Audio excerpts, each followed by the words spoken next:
Assalamualaikum warahmatullahi wabarakatuh. Channel ini membahas tentang dimensi sejarah Indonesia. Materi video ini diambil dari berbagai sumber. Buang energi negatif dan ambil sisi positifnya. Selamat menyaksikan. Ilmu hening, cara Jawa, dan ilmu kasunyatan Syekh Siti Jenar. Bersamaan dengan berkembangnya masa, kemudian terjadi keelokan dari ilmu laku yang tidak disangka-sangka. Di kemudian hari, pengetahuan Pasamaden tadi muncul diterima oleh kalangan orang Islam. Sebab yakin kalau pengetahuan Pasamaden tersebut memang menjadi mustikanya keinginan dan cita-cita yang dapat mendatangkan keselamatan, kemuliaan, ketentraman, dan hal-hal semacamnya. Oleh karena itu, pengetahuan tadi oleh orang-orang yang sudah mendapatkan pencerahan batin, yakni Syekh Siti Jenar, yang juga menjadi pembimbing agama Islam berpangkat wali, kemudian tercantum di dalam karya seratnya, yang kemudian disebut dengan Daim, yang berasal dari kata Daiwan yang tadi telah disebut. Kemudian juga menjadi bagian dari sarana manembah atau penyembahan. Sambil diberi tambahan julukannya, kemudian muncul istilah sholat daim atau sholat bahasa Arab, daim dari kata Daiwan dari bahasa Sanskerta. Adapun kemudian ditambahi istilah Arab hanya untuk perhatian untuk mengukuhkan keyakinan murid-muridnya yang sudah meresapi agama Islam. Juga perkataan sholat kemudian terpilah menjadi dua perkara. Yang pertama sholat 5 waktu yang disebut sholat syariat. Maksudnya adalah panembah lahir. Kedua sholat daim, itu adalah panembah batin. Maksudnya adalah menekadkan atau mengiktikadkan manunggalnya pribadi, atau disebut pula loroning atunggal, atau dua yang menyatu, kaulo Gusti, insun Gusti. Kitab karangan Syekh Siti Jenar tersebut kemudian digunakan sebagai pokok pengajaran. Kemudian setelah mendapatkan perhatian orang banyak, sholat 5 waktu dan syara agama yang lain kemudian terpinggir. Bahkan kemudian tidak terajarkan sama sekali. Yang menjadi perhatian hanya lelaku sholat daim saja.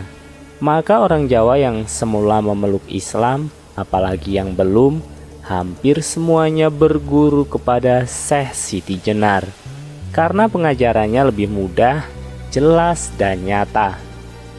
Sesudah Syekh Siti Jenar mengajarkan pengetahuan Pasamaden, sebagai teman diskusi dan bertukar pikiran adalah Ki Ageng Pengging, yang kemudian menjadi muridnya, dikarenakan Syekh Siti Jenar adalah mitra dalam kebaikan dari Ki Ageng Pengging. Pengetahuan Pasamaden oleh Syekh Siti Jenar juga diajarkan kepada Raden Watisworo atau Pangeran Panggung, yang juga berpangkat wali. Kemudian juga diajarkan kepada Sunan Geseng atau Ki Cakrajaya, yang semula bekerja menderas kelapa atau menjadi murid Sunan Kalijogo, termasuk anggota Wali Songo yang ikut menyaksikan dihukum matinya Syekh Siti Jenar, lalu berguru kepada Sunan Panggung, asalnya dari Pagelen, Purworejo. Kemudian ajaran tersebut menyebar diamalkan oleh orang banyak. Demikian juga sahabat-sahabat Syekh Siti Jenar yang sudah terbuka rasanya oleh Syekh Siti Jenar, kemudian mendirikan perguruan-perguruan pengetahuan Pasamaden. Semakin lama semakin berkembang pesat, sehingga menyuramkan pengaruh dan penguasaan agama para wali yang sedang giat-giatnya menyebarkan Islam syara. Seandainya gerakan itu dibiarkan oleh para wali, terdapat kekhawatiran masjid akan kosong. Pembantaian terhadap penganut ajaran Syekh Siti Jenar Agar tidak terjadi hal yang demikian, maka Ki Ageng Pengging, Syekh Siti Jenar, serta murid dan sahabatnya dijatuhi hukuman mati dengan dipenggal lehernya dengan perintah Sultan Demak. Demikian juga Pangeran Panggung tidak ketinggalan, dipidana, dimasukkan ke dalam bara api hidup-hidup di alun-alun Demak sebagai peringatan agar masyarakat merasa takut, dan kalau sudah takut mereka mau membuang ajaran Syekh Siti Jenar. Diceritakan Pangeran Panggung tidak mempan oleh amuk api dan kemudian melompat keluar dari dalam api, meninggalkan Demak. Sultan Bintoro dan segenap para wali terbengong-bengong dan terkagum-kagum serta terpengaruh kewibawaan serta kesaktian Sunan Panggung. Hanya kami tenggengan atau terdiam seperti tugu. Sesudah sementara waktu, Pangeran Panggung sudah jauh.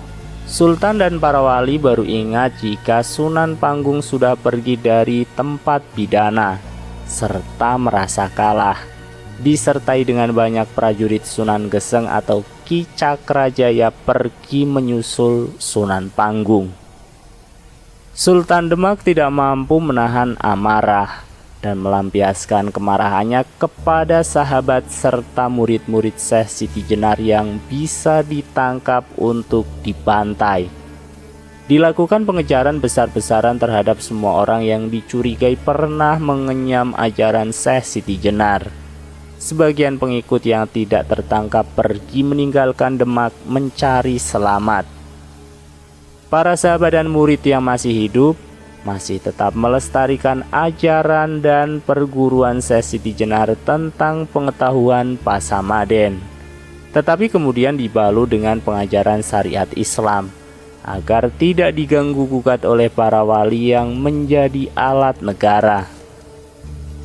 Ajaran Pasamaden atau olah hening. Adapun sebagian ajaran adalah sebagai berikut. Pengajaran pengetahuan Pasamaden yang kemudian disebut sholat daim dirangkapkan dengan pengajaran sholat 5 waktu serta rukun-rukun Islam yang lainnya. Pengajaran sholat daim itu di sebagian kalangan disebut wiridan atau torekot naksabandiyah, sedangkan lelaku pengajarannya disebut tafakur. Sebagian ada yang dalam pengajarannya, sebelum murid menerima pengajaran sholat daim, terlebih dahulu dilatih dengan zikir dan wirid membaca ayat-ayat suci. Oleh karena itu pengajaran Pasamaden kemudian terbagi menjadi dua, yaitu yang pertama pengajaran Pasamaden atau wiridan dari para sahabat Syekh Siti Jenar yang disertai dengan pengajaran syarak rukun agama Islam. Pengajaran tadi sampai sekarang ini sudah melesat dari ajaran pokok semula. Karena itu para guru sekarang yang mempraktekannya pengetahuan Pasamaden yang diberi nama Torekot Naksabandiyah atau Syatariyah mengira bahwa pengetahuan dan wewiritan tersebut berasal dari ulama di Jabal Kuber atau Hijaz Mekah. Kemudian para kiai dan guru tadi melaksanakan pengetahuan Pasamaden menurut ajaran Jawa yang berasal dari pengajaran Syekh Siti Jenar. Atau juga para guru dan kiai tadi senang memberikan sebutan kiniai yang mengandung maksud guru yang mengajarkan ilmu setan, sedangkan nama kiai adalah guru yang mengajarkan ilmu para nabi.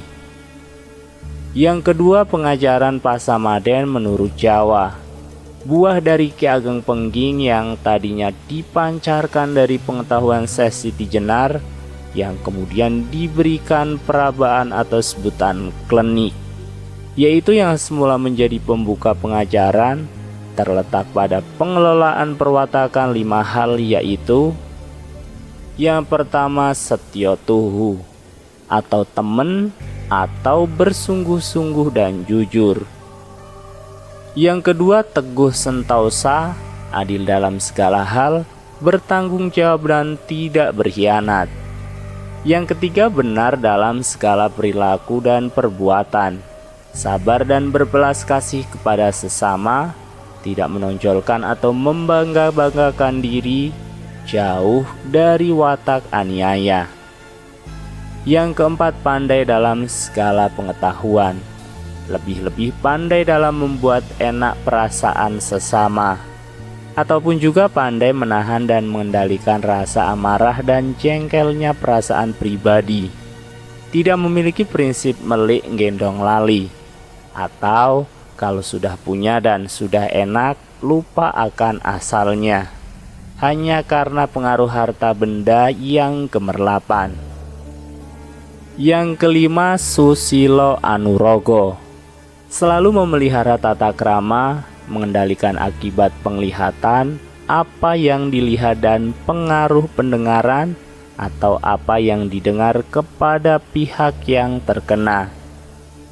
Lelaku 5 hal tadi harus dilaksanakan beserta iringan puja brata dengan melaksanakan laku semedi, yaitu ame sucipto, mengheningkan teropong penglihatan atau mubasyirah. Oleh karena itu, bagi pengalaman agama Jawa, bab mengenai pengetahuan pasamaden serta lelaku 5 perkara tersebut harus diajarkan kepada semua orang, tua muda, tanpa memilih rendah tingginya derajat seseorang.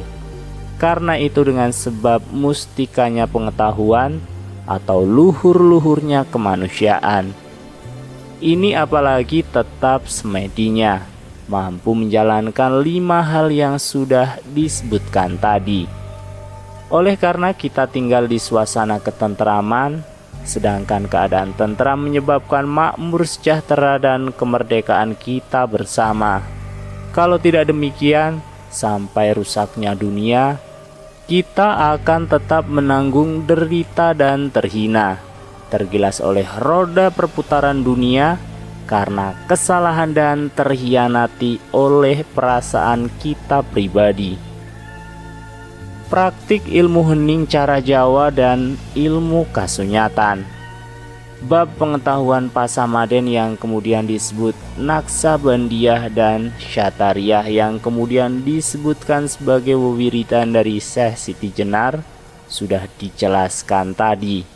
Hanya saja aplikasinya tidak dijelaskan secara rinci. Di sini yang akan menjelaskan lelaku aplikatif terhadap semedi cara Jawa yang belum terpengaruh oleh agama apapun, yakni sebagai berikut. Para penonton agar jangan keliru atau salah terima apabila ada anggapan bahwa semedi ini menghilangkan rasanya hidup atau nyawa, atau hidupnya keluar dari badan atau wadak. Penerimaan seperti itu pada mulanya berasal dari cerita perjalanan Sri Kresna di Darawati atau Sang Arjuna ketika Angraga Sukma. Agar diperhatikan bahwa cerita seperti itu tetap hanya sebagai pasemuan atau perlambang atau simbol, bukan hal atau cerita yang sebenarnya. Adapun uraian mengenai lelaku semedi sebagai berikut. Istilah semedi sama dengan serasa, yaitu rasa tunggal, maligini rasa atau berbaur berjalannya rasa, rasa jati, rasa ketika belum mengerti.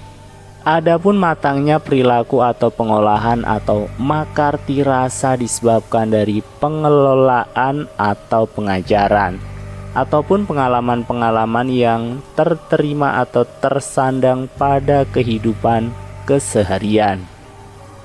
Oleh itu, rasa itulah yang disebut pikir, muncul akibat kekuatan pengelolaan, pengajaran, atau pengalaman tadi. Pikir lalu memiliki anggapan baik dan jelek, kemudian memunculkan tata cara, penampilan, dan sebagainya yang kemudian menjadi kebiasaan atau pakulinan atau adat. Apapun anggapan baik buruk yang sudah menjadi tata cara disebabkan telah menjadi kebiasaan itu. Kalau buruk, ya betul-betul buruk, dan kalau baik, ia memang baik sesungguhnya. Dan itu semua belum tentu, karena semua itu hanyalah kebiasaan anggapan.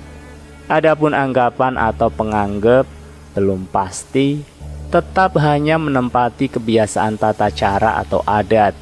Jadi ya bukan kesejatian dan bukan kenyataan atau real. Apa yang dimaksud semedi di sini tidak ada lain kecuali hanya untuk mengetahui kesejatian dan kasunyatan. Adapun sarananya tidak ada lagi kecuali hanya mengetahui atau menyilahkan anggapan dari perilaku rasa yang disebut hilang musnahnya papan dan tulis. Ya, di situ itu tempat beradanya rasa jati yang nyata, yang pasti, yang melihat tanpa ditunjukkan, atau weruh tanpa tuduh. Adapun terlaksananya harus mengendalikan segala sesuatu, hawa nafsu dan amarah, disertai dengan membatasi dan mengendalikan perilaku, perbuatan anggota badan. Pengendalian anggota tadi yang lebih tepat adalah dengan tidur terlentang, disertai dengan sidakep atau tangan dilipat di dada seperti takbiratul ihram atau seperti orang meninggal, atau tangan lurus ke bawah, telapak tangan kiri kanan menempel pada paha kiri kanan, kaki lurus, telapak kaki yang kanan menumpang pada telapak kaki kiri. Maka hal itu kemudian disebut dengan sidakep suku atau saluku tunggal. Ataupun juga dengan mengendalikan gerakan mata, yaitu yang disebut meleng. Lelaku seperti itu dilakukan bagi yang kuasa mengendalikan gerak bisik cipta atau gagasan, ide, dan olah pikir, serta mengikuti arus aliran rasa. Adapun pancernya atau arah pusat penglihatan diarahkan dengan memandang pucuk hidung keluar dari antara kedua mata, yaitu dipapasu. Adapun penglihatannya dilakukan harus dengan memejamkan kedua mata. Selanjutnya adalah menata keluar masuknya napas sebagai berikut. Napas ditarik dari arah pusar, digiring naik melebihi pucuk tenggorokan hingga sampai di suhunan atau ubun-ubun. Kemudian ditahan beberapa saat. Proses penggiringan atau pengaliran napas tapi ibarat memiliki rasa mengangkat apapun. Adapun kesungguhannya seperti yang kita angkat, itu adalah mengalirnya rasa yang kita pepet dari penggiringan nafas tadi. Kalau sudah terasa berat penyanggaan atau penahanan nafas, kemudian diturunkan secara pelan-pelan. Lelaku seperti itu yang disebut sastra cetha. Maksudnya sastra adalah tajamnya pengetahuan. Cetha adalah mantapnya suara di pita suara atau cetak, yaitu cetak atau di ujung dalam dari lidah mulut kita. Maka disebut demikian ketika kita melaksanakan proses penggiringan napas melebihi dada kemudian naik lagi melebihi cetak hingga sampai ke ubun-ubun. Kalau napas kita tidak dikendalikan, jadi kalau hanya menurutkan jalannya napas sendiri, tentu tidak bisa sampai di ubun-ubun. Sebab kalau sudah sampai di tenggorokan langsung turun lagi. Apalagi yang disebut daiwan atau dawan yang memiliki maksud seperti ini. Mengendalikan keluar masuknya napas yang panjang lagi pula disertai dengan sareh atau kesadaran penuh dan utuh, serta mengucapkan mantra yang diucapkan dalam batin, yaitu ucapan hu disertai dengan masuknya napas, yaitu penarikan napas dari pusar naik sampai ubun-ubun. Kemudian ia disertai dengan keluarnya nafas, yaitu turunnya nafas dari ubun-ubun sampai pada pusar. Naik turunnya nafas tadi melebihi dada dan cetak atau pita suara. Adapun hal itu disebut sastra cetha, karena ketika mengucapkan dua mantra sastra hu dan ya, keluarnya suara hanya di batin saja. juga kelihatan dari kekuatan cetak atau tenggorokan. Ucapan dan bunyi mantra atau dua penyebutan hu ya pada wirid Naqsyabandiyah berubah menjadi ucapan hu Allah. Penyebutannya juga disertai dengan perjalanan nafas. Adapun wiridan Syatariyah, penyebutan tadi berbunyi la ilaha illallah, tetapi tanpa pengendalian perjalanan nafas. Untuk masuk keluarnya nafas seperti tersebut, satu angkatan hanya mampu mengulangi 3 kali ulang. Walau demikian, karena nafas kita sudah tidak sampai kuat melakukan lagi, karena sudah berat rasanya, atau menggeh-menggeh atau ngos-ngosan. Adapun kalau sudah sareh atau sadar dan normal, ya bisa dilaksanakan lagi. Demikian seterusnya sampai merambah semampunya. Karena semakin kuat tahan lama, semakin lebih baik. Adapun setiap satu angkatan lelaku tadi disebut dengan tripandurat. Maksudnya tri adalah 3, pandu adalah suci, rat adalah jagat, badan atau tempat. Maksudnya adalah 3 kali nafas kita dapat menghampiri jagat besar yang maha suci bertempat di dalam suhunan atau yang dimintai. Yaitulah yang dibahasakan dengan pawirong kaulo Gusti. Maksudnya kalau nafas kita pas naik, kita berketempatan Gusti, dan ketika turun kembali menjadi kawulo. Tentang masalah ini para penonton hendaklah jangan salah terima. Adapun maksud yang disebutnya kaulo Gusti itu bukanlah nafas kita, akan tetapi daya atau kekuatan cipta kita. Jadi olah semedi itu pokoknya kita harus menerapkan secara konsisten, membiasakan selalu melaksanakan keluar masuk dan naik turunnya nafas, disertai dengan mengheningkan penglihatan. Sebab penglihatan itu terjadi dari rasa. Wallahu alam bishawab. Salam rahayu. Wassalamualaikum warahmatullahi wabarakatuh.